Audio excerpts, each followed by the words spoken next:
This is Dominique van Rickenham again, and today I want to talk about what kind of fun things you can do in the Bay Area.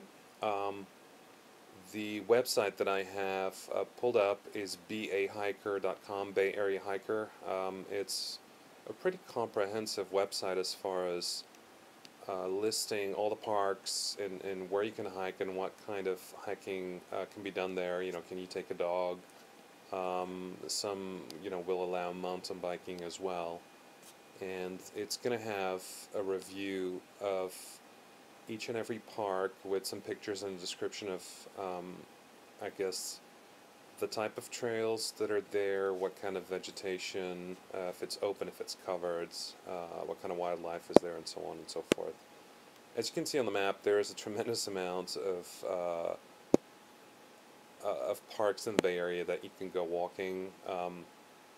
Some are going to be county parks. Others are going to be open space, preserve type parks, and yeah, there's tremendous wealth of places where you can go. Also, different climates. Anything on the coast is going to be cooler and foggier than, let's just say, parks, south of San Jose that are going to be more hot and drier.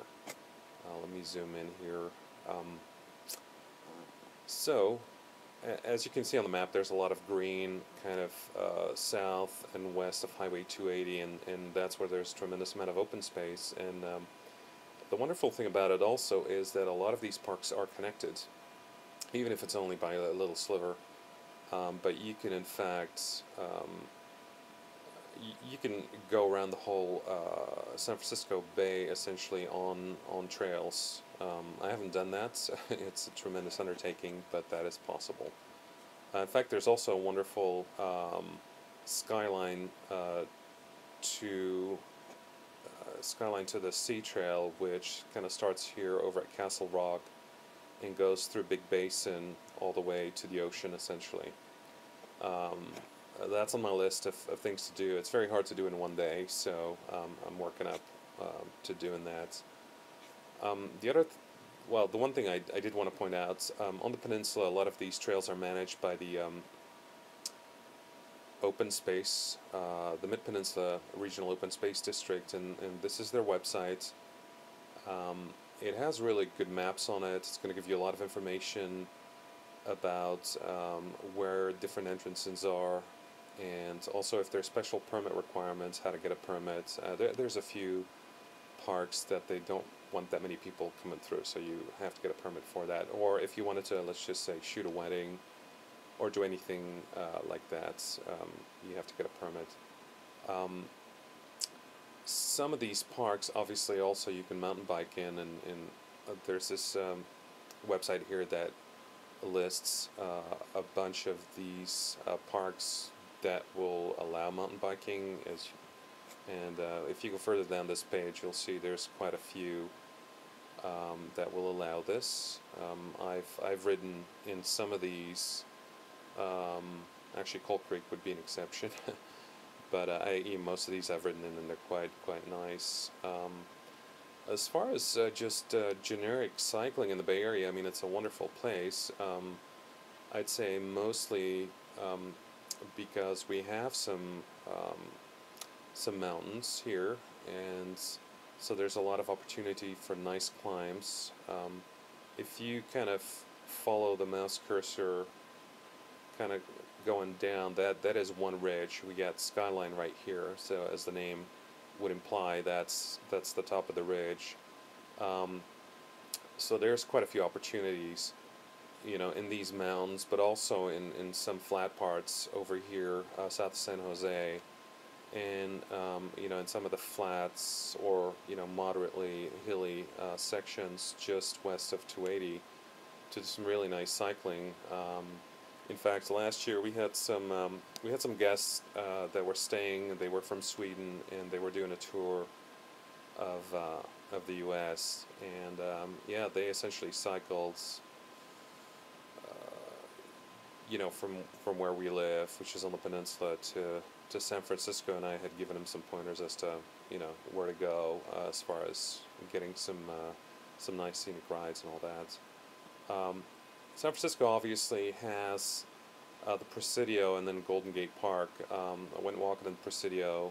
I think it was the day before yesterday, and it's a really wonderful place. And you feel like you're not even in San Francisco, and that's kind of, I think, the great thing about I think the Bay Area in general. You're in a park, and you feel like you're a million miles away from civilization when you're really not.